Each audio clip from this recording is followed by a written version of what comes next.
Hey guys, it's Glorious Liar, and I'm back with another Donkey Kong 64 explanation video. I wanted to mark the occasion for my recently released ROM hack, Donkey Kong Racing, that I released at the end of last year.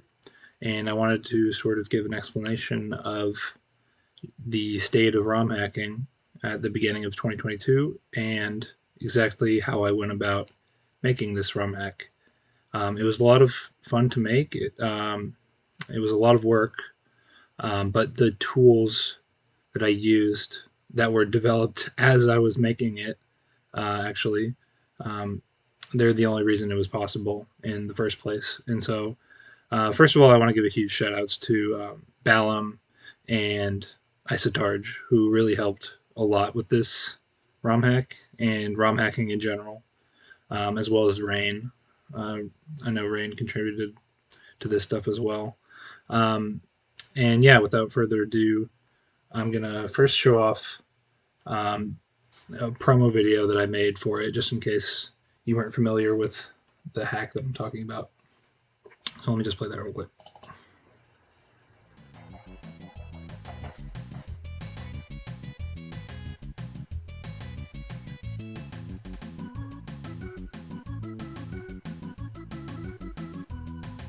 So as you can see, there's a custom menu, custom text displayed to the screen, custom maps, and the main achievement of this is the fact that we have multiple maps now with access to the car and races,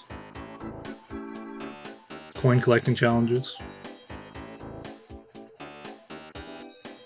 Yeah, and some really good music with the help of Bismuth, taken from obviously Diddy Kong Racing.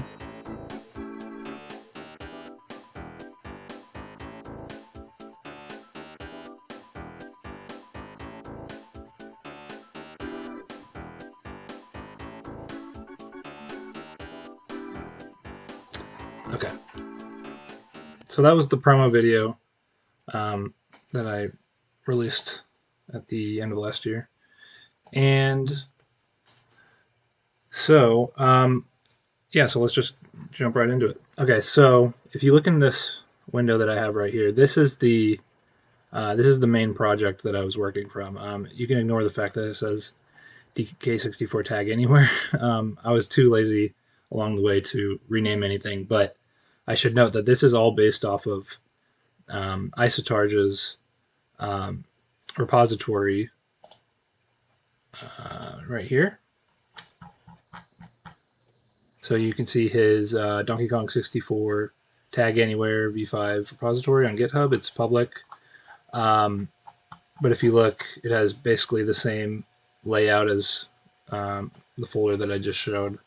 And if you go to the bottom of it, there are some important things that I'm going to bring up later. Okay. So what this is basically what this is Cranky's lab. So Cranky's lab originally was a model and map viewer, and it still exists in some form today, and it's currently a work in progress. But the main intention of making that all along, other than you get some really nice renders of the maps and models and stuff, but something that is really a long-term goal of ROM hacking is obviously being able to have a very user-friendly interface to do a lot of the stuff related to ROM hacking, like making maps, importing new models, and being able to see it in real time without having to actually build an entire ROM and then go into the game to go physically see it. Nice drag and drop features, all that sort of stuff. So basically what I have displayed on screen right now is the backend, some of the backend functionality of what that will ultimately have. And the map and model viewer is completely separate, and right now it doesn't really have a practical purpose because it's unfinished. But so basically what this tool does is it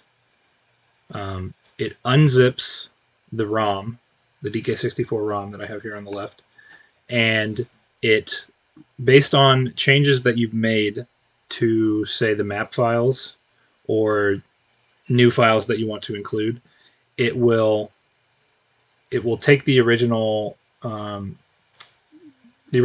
tables, and it will recompute the new locations in the new ROM that it's building, and then ultimately it will zip it up. So as basically a primer to explaining what this is all about, I want to first talk about the main pointer table in the ROM of DK64. So if you look here on the left in this hex editor that I have open, at this offset right here, 101C50, this is a really important location in ROM because this is a table of each entry here is 4 bytes, and what each of these are pointers to another table. So, and all of these, I should note that all of these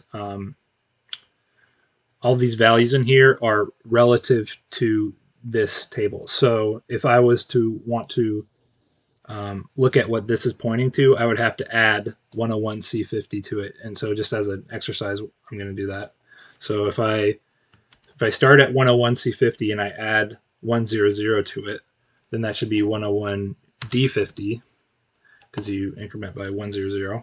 And then you look here, and then here's another table. So basically, it's a table that contains pointers to other tables. And each of these is also values that are relative to that 101C50. And then, so if I was to add this 3C0 to 101C50, I'm too lazy to do that, but I know that it's going to be directly after the table. And then this would be the first entry in that table that I just showed. And you can tell that this is an entry of that table because this header right here, the 1F8B08, that is a header that tells you that there's compressed data at this location. This is, if you ever see 1F8B08, 00, etc., you know you're dealing with a compressed file. That's just based on how the files are compressed and how they're put into the ROM. I don't really have a good explanation for the compression that's used. All I know is that smarter people than me have already figured a lot of this stuff out. And I have actually a useful image to sort of better explain this. So let me just bring this up. Okay, so this is the main pointer table that I was just showing. This is at 101C50 in the ROM. And each of these, like I said, each of these 4-byte long values is the location of another table in the ROM. And each of these have actually very significant meanings. So just as an example, I don't know what that first one that I just looked at was necessarily, but if you look at the second entry, then that is actually the location of all the geometry files in the game. And if I was to look at this entry, that is a pointer to all the floors in the game, etc., etc. And so when you follow these pointers to their respective tables, and then you get all the entries that may be there. So like say I was to go from here to the geometry table, and then I was to look at all the geometry entries, and say I wanted to modify one of those geometry entries, which is something you definitely want to do in a ROM hack. You want to be able to modify the appearance of a level. The geometry is basically all the texture mappings, not like the collision data, but all the triangles and how they're textured, etc., and all the display lists. And so basically, if I go back to the hex editor like I was showing, and this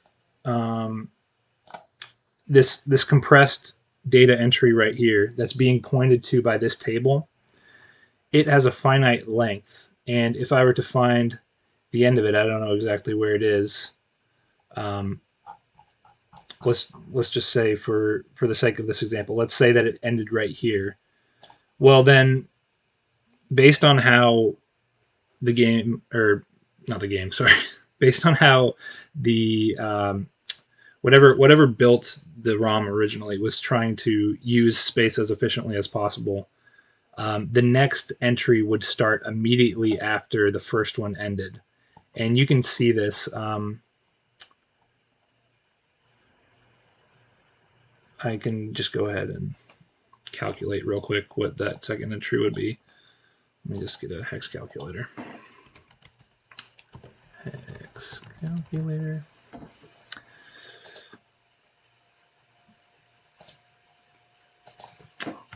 So we have to add the main pointer table offset, and then the second entry is going to be, let's see, 3C0, and then the next one would be 19A6. So let's add that to it, and then you will see that at the end of the compressed data of the first entry, you will see the probably compressed data of the second entry. Hold on, that's not right, is it? No, there's a 6. Yeah. Yep. See? So like I said, immediately after the compressed data of the first entry, you have a compressed second entry. And so what that means is that if you were to modify this first entry, the modification that you make to it would have to be less than or equal to the original size of this file. Because if the file were to be larger, or to be more precise, if the resulting compression of the modified file were to be greater than the original entry, then you could see that it would start to bleed into this right here, which would cause a problem because that pointer table is still pointing right here. And so if you start to bleed into this area, then the header is not going to match. It's going to try and decompress this second file regardless, and it's either going to crash or it's going to do something completely unintended. And so this creates a problem where prior to this Cranky's Lab tool, we would always have to make sure that the files that we were modifying and replacing were less than or equal to the size of the first one. And now, with this new Cranky's Lab tool, we actually don't have to, which is awesome. Because what Cranky's Lab is doing is, first of all, it unzips the ROM, and then it looks at all the files that you're trying to subsequently replace, and then it recalculates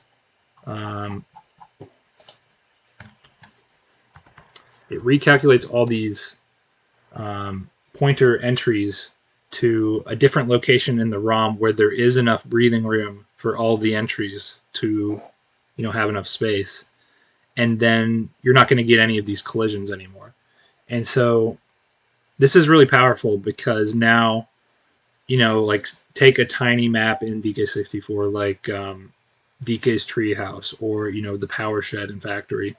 Those are really small maps. So if you tried to replace the geometry files or the collision with, like Creepy Castle or something like that, or something custom that was just really large, it definitely would not fit in that original slot. So the fact that we have a tool now that is able to look at your new files, see if there's space, and if there's not, recompute all these tables in ROM, and it does it all automatically for you. You don't even have to tell it that your file is going to be too big. It will know.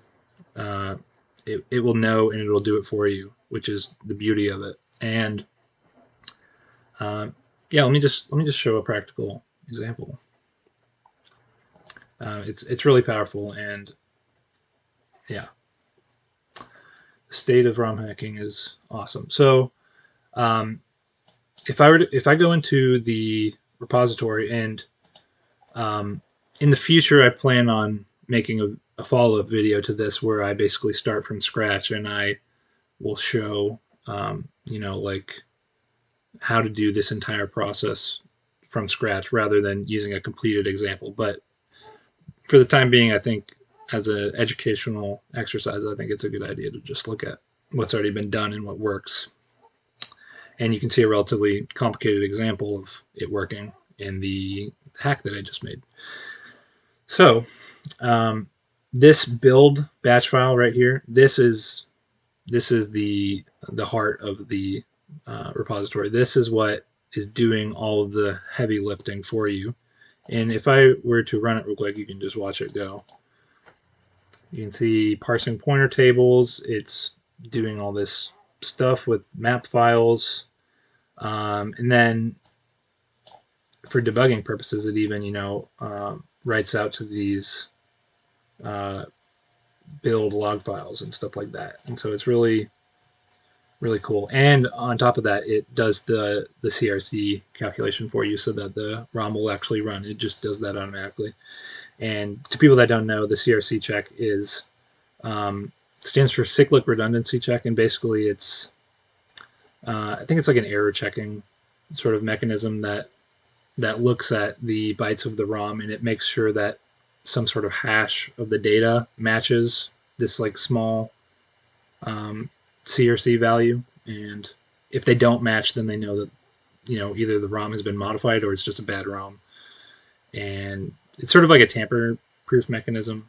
Anyways, I think I went into more detail on it in my last video, so if you want to know more about that, you can check that out. But yeah, basically what this is doing is it's parsing all the pointer tables. That's the first step. And then it's extracting the files from the ROM. It's patching. Oh yeah, so then it even like based on changes you can specify in some of these other folders, it will actually like in real time it will patch some files for you, and then it will write them to the ROM. And yeah, so let me. Oh yeah, I also want to show this extract maps batch file. This is what you need to run originally when you get the repository going. And what this does is it does a similar thing, but it writes out to. Hold on. Is it doing? I think it's gone. It writes out to this maps file. Well, anyways, I don't need to actually run it because it's already been run. But basically, it writes to this maps directory, and it makes a subdirectory for every single map in the game. And then this is all custom stuff that I made for my hack. But if I were to just look at an example, let's look at factory car race. You can see these are all of the relevant entries to the files from the main pointer table. So basically what it does is it says like starting from 101C50, and then based on these known addresses. So like say I want to find the relevant loading zone factory for map 27, which is Frantic Factory Car Race. Well, what I do is I would go to this entry in the main pointer table, which originally would be at 107EFA8. It will add 101C50 to that, and then it will look at the 27th entry of that table, and then it will grab that file, and then it will write it to this directory. So if I were to open it up, there are no loading zones in the factory car race. That makes sense. But there are definitely, I want to say like exits. Yeah, there's at least one exit. There's probably cutscene data, right? Yeah, there's cutscenes. And it does this for every single map in the game, which is cool because then what you can do is you can take vanilla map files, and you can either write them to a custom map, or you can specify that you want it to replace some of the files that you've modified in these directories. And I'll show you how it does that. So if I go to build.py, which I have right here, this is what is controlling the map file replacement. So this is a completed example from my Donkey Kong Racing ROM hack. And if I go down to map replacements right here, what you can specify is you can just give the map a name. This is for the output in the build file. You tell it what the original map index is, which you can grab from the this right here because it already tells you what it is, and then you specify which folder of files are you going to replace this map's files with. So basically, um, like in my ROM hack, there's a map in DK's house that I replaced, which it looks like the original house, except it has a modified loading zones, exits, and setup.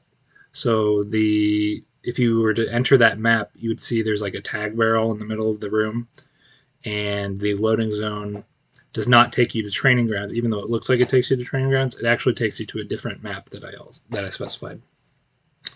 And so basically, what I'm saying is replace DK's house with whatever's in this DK's house folder. And if I go to that DK's house folder,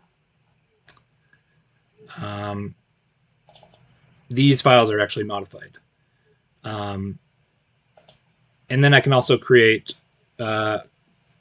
custom maps completely from scratch. So like, if you look at an example down here, so the first car race, I put it on map 84, just kind of arbitrarily. There's a reason for it, but it requires some more explanation.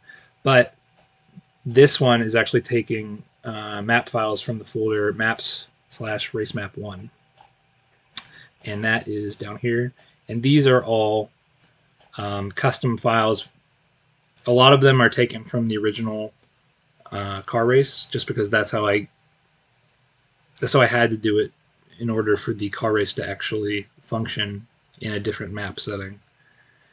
And yeah, so now let's go on to how the project is actually structured. So another beautiful thing about the Cranky's lab is that it has already integrated a tool called RMIPS, which is basically a way of writing C language code and having it automatically turn it into MIPS assembly language, and then we have a patching routine that actually like puts it into the ROM as like bytecode. So if I go over to this main.c file, this C func loop over here, what this does is we have a patch in RAM that runs this C function every single frame of the game, and that's based on a hook that we've had for a very long time that someone else found. I think it was Subdrag, and basically we found a function that is in the vanilla game.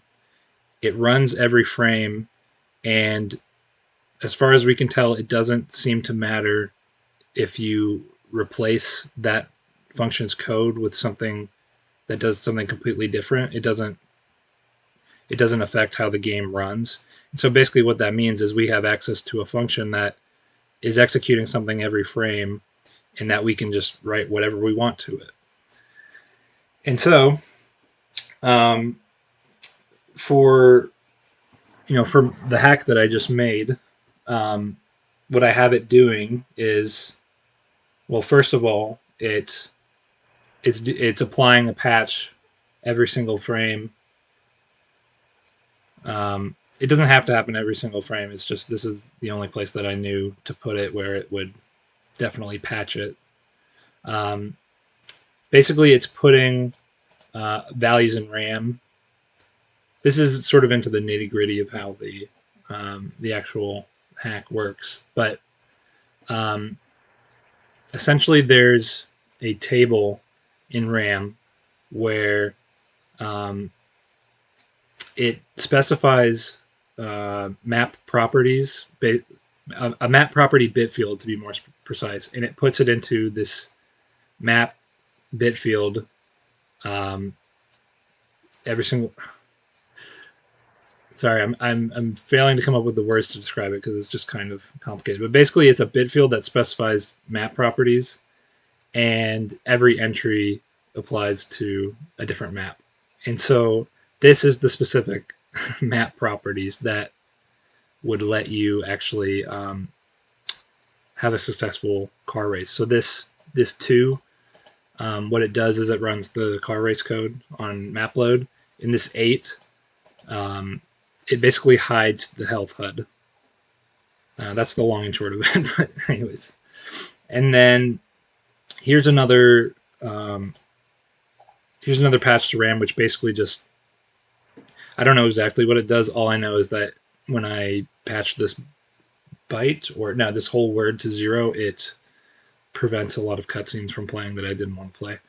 And this next one is another patch that just, basically these are hot fixes because modifying the actual code files was difficult because the code files actually, their compressed size had to 1-for-1 match. For some reason, at least at the time when I was making this, the code overlays, they needed a very specific size, and it was very tedious to actually get them to match. And so a lot of these fixes ended up being hot fixes like this, where I just on the fly patch RAM so that when it runs the code from RAM, it's going to do what I want.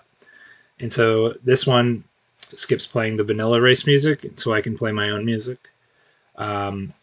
This is just saying that if you're on, I think, the Nintendo Rareware screen, it will patch these values, which will send you to the main menu in main menu mode.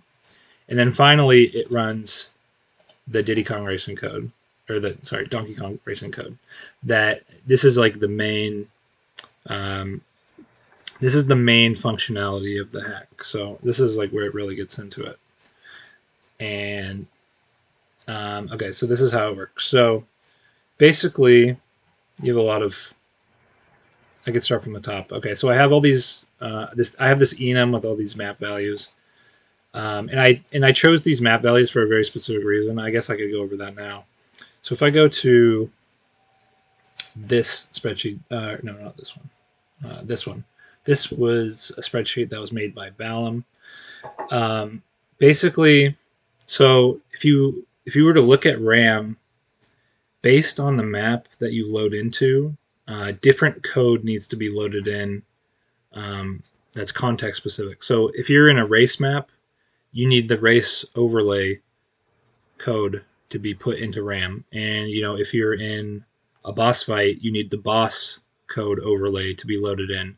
And it's basically just a couple, I think, kilobytes of code that is context dependent, and based on what map you're in, a different overlay is going to be loaded. And so, just as an example, let's look right here. So in Jungle Jape's shell, there's no overlay loaded because there's nothing really special going on there. But if I were to go to, I don't know, what's this one? K-Rool Barrel Tiny's Mushroom Game. Okay, there's a bonus overlay in there that has bonus barrel, or just general bonus specific code in there. And so basically, when I was deciding on what maps, because I could essentially do a car race in any map that I wanted, but one of my fixes was to make it so that the default overlay, instead of being no overlay, was instead a race overlay. So what I wanted to do was I wanted to find the longest consecutive run of no overlay being loaded, which happened to be right here, I'm pretty sure, or at least it was long enough for my purposes. So from 84 to 95, all of these maps had no overlay, and based on the fix that I did, it would actually load the race overlay in all of these maps. which was very convenient to me because I need the race overlay loaded in order to do anything at all. And I can also explain why that is. So um, there's this long, or I guess, yeah, it's a table. So there's this function pointer table that's loaded into RAM, and it's basically where it's where the code looks to find the update code for each specific actor. And what it does is it says, okay, if you're actor type 5, I'm going to go to the 5th entry in this table, and then I'm going to find the corresponding function pointer to run to update this actor. So 0x5 would be Tiny's. So Tiny has actor type 0x5, I'm assuming, or it's based on this order, and then the corresponding function would be at 806C9E40, for example.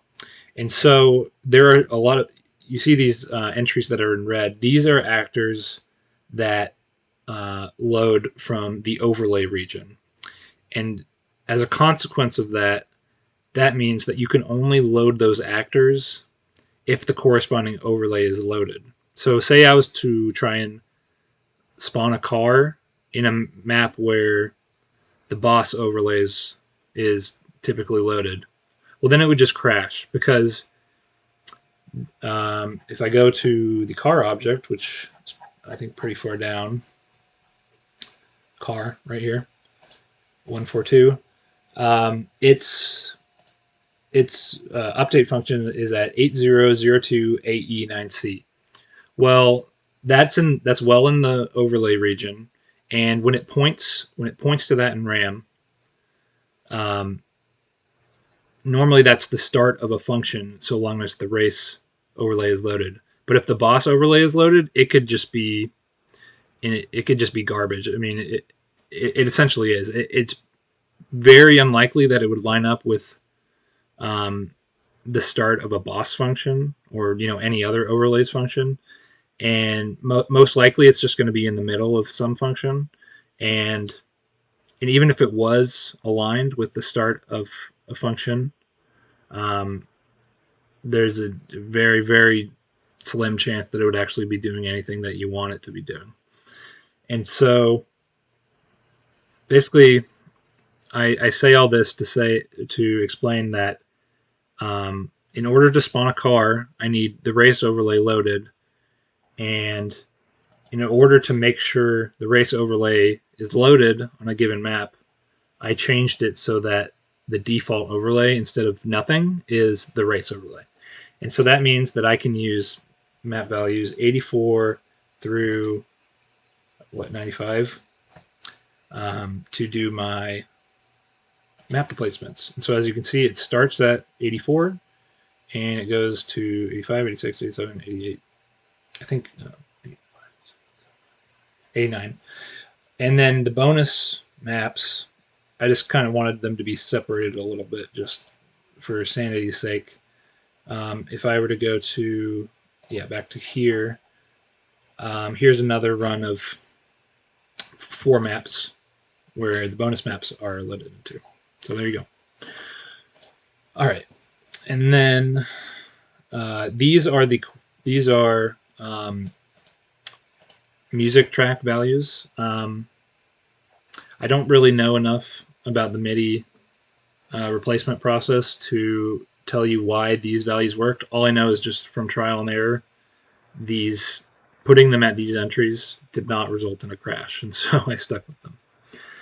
Okay, and then I have coin requirements. This is weird, but I have a list of starting angles for each of the races, just because there's something in the race code that forces your angle to a specific thing, so I had to counteract it.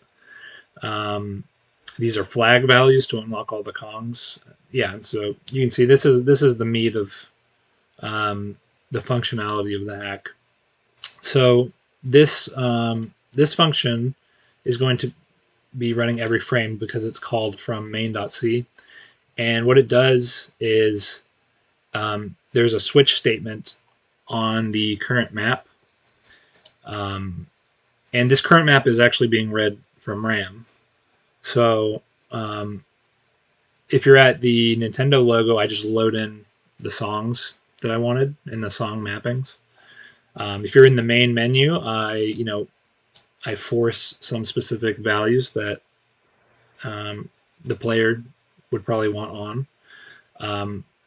I set the initial map for when you start a file where you are taken. I do a lot of stuff in here. And then, if you're in the DK house, I unlock Kongs. If you're in the hub map, I do a bunch of stuff, like setting flags, disabling the HUD, starting the race early. Like if you enter the HUD, you'll see that it starts to do the countdown for the race, but it stops the countdown early and it just gives you control. Stuff like that. And then there's like stuff that is specific to all of the race maps. So like checking for failure, and if so, it'll take you back to the DK house. Checking if you've won, and then it will, reward coins or, set a flag that says you've won a bonus or something like that.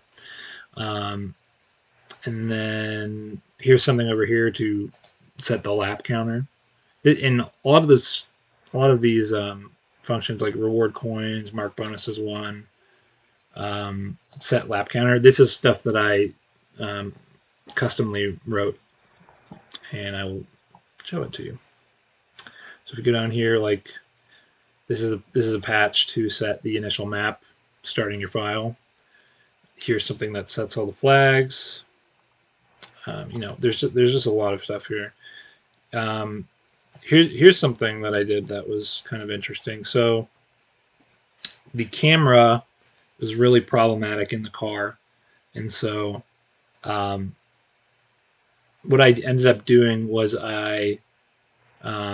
well, first of all, I made sure that the vehicles so you find the vehicle pointer based on the player pointer, and I made sure that it was not null so that I could reference it. Anyways, basically what I did was that I made sure that the Y value of the camera was always 25 units above the player, and I made sure that the camera never strayed out of a certain radial distance from the car, because sometimes it could get stuck or like really far away, and it would be incredibly annoying to try and navigate. Like it could be on the other side of a wall, and you could excuse me, you could be like driving away and it would not follow you. And so I made sure that it did follow you. And so there's definitely still problems with it, but trust me, it's a lot better than what it was originally. I put a lot of work into making it as good as it is now, so I don't want any complaints. But yeah, so there's just a lot of custom stuff in here, and this is all based on stuff that I researched. Like I found all the stuff in RAM that controls like the race and like how to find the vehicle pointer. So basically, like starting from the player, the vehicle pointer is a specific offset from the player, and then relative to that, there's all these values that control the race, and there's like a pointer within the car's data to the minigame pointer, so you can find the minigame pointer from the car pointer, and the minigame controller, or the race controller controls a lot of the, functionality of the race. And yeah, and so one other thing I want to show is, or one more thing I want to show. Okay, so yeah, and you can see here I have all these mappings of what map you're in, and like stats for the car and stuff like that. That was something that was fun to mess with. And then here's like something that sets the song for each given um, map within the game. And so within the Cranky's lab structure, somewhere in, I think it's in the source, or no, it's in the include. At least this one is. So in common structs, these are like common C structs that you would very frequently run into when you're dealing with DK64. Like the most important one being, I want to say actor data. I think this represents actors, just generic actors. Yeah, but you can also have stuff that would also apply. Like vehicle data is definitely talking about an actor, but it might have values that are more relevant just to the car. So um, it might be more relevant just to make like a vehicle data struct or like a player struct. A player struct is definitely going to be really common, or like a text overlay. There's all this sort of stuff in here that we can use, and um, and then here's a within the ASM directory you have symbols.asm, and this is where the C values are actually mapped to addresses in RAM. So like if I were to look at actor count, the actor count is found at this address in RAM, and then if I go over to DK64.h and then I were to look for actor count, you would see that where is it? Right here. No, that's loaded actor count.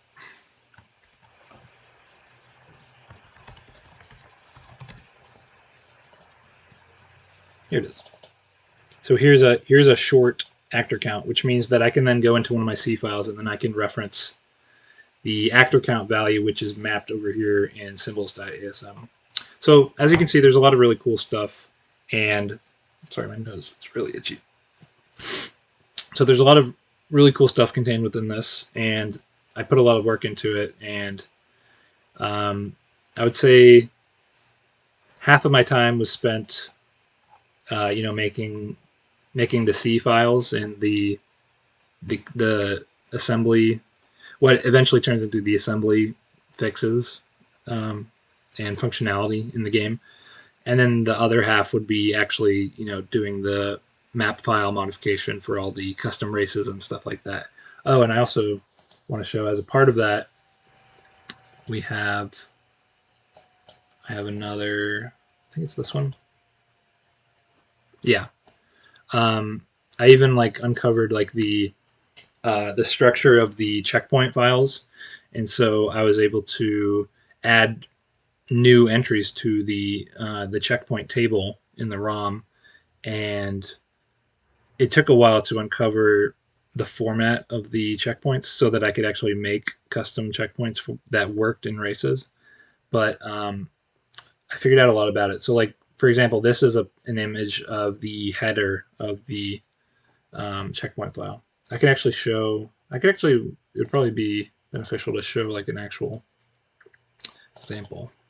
If I were to go to like race map 6, and then I were to go to the race checkpoints file, I think their size is 28. Yeah. Okay. So this is an example race checkpoint file. And based on this, I can go over this first. So there's some data at the start of the header. I don't know what this does. All I know is that these 4 bytes right here, they represent like the number of checkpoints that are going to be in the race, and then you have a list of like checkpoint mapping. So what this says is like this address following this initial data, whatever is here is going to be the index of the first checkpoint, and then whatever's here is going to be the index of the second checkpoint. And I can show you like here I have them sequentially just because it makes more sense. So what this says is that the first entry is going to be like the first line of data, which is right here. So like this is like the first checkpoints data, and this is the second checkpoints data. But it could be like if this instead of 1 was 1 0, then I would have to go down like I don't know here. I don't know which one it is, but it would be like this is the second checkpoints data. It's a really convoluted way of like mapping them. I think they should just be sequential by default, but they're not for some reason. So that's why it took a while to find this mapping. But then within each line for data, like so this is like the entirety of the first checkpoints data, and when you look even further within it, like this is the X data of the checkpoint. This is the Y data of the checkpoint. This is the Z data of the checkpoint. This is the angle of the checkpoint. Um, this is probably a float representing the scale or something like that. And then you see this column right here with all the twos. This is like the checkpoint type. So whether it's a flag or whether it's invisible or whether it's like the buoys for the seal race and stuff like that. So pretty cool to be able to find out this checkpoint mapping and being able to actually modify it and replace it in the game. And there's only 4 maps in the game where they actually have any entries. All the other ones were just blank. So it was actually really cool to be able to like put checkpoint data in maps that literally don't have any in the vanilla game. They just have like 0 bytes that represent their checkpoint data, but the game never calls upon it to actually read from it anyways, so it doesn't matter. But it's just cool to be able to do that sort of stuff with this tool. So anyways, I hope I didn't ramble too much. This was I basically just wanted to cover a lot of like how far we've come, especially at the back half of 2021. I was able to make what I think is a really impressive feat in the hack that I made. Say what you want about the quality of the hack, but just the number of different like tech features that would have been nearly impossible before last year. I'm just super proud of the state of things and the direction that we're headed. So with that, I'm going to leave it here, and hopefully I will be back in the near future to do a video on maybe creating a hack from scratch with these tools, and maybe I know it'll definitely help a lot of people more to do something from scratch rather than just see a whole complicated already finished project. So anyways, with that, I'll leave it here, and thank you for watching.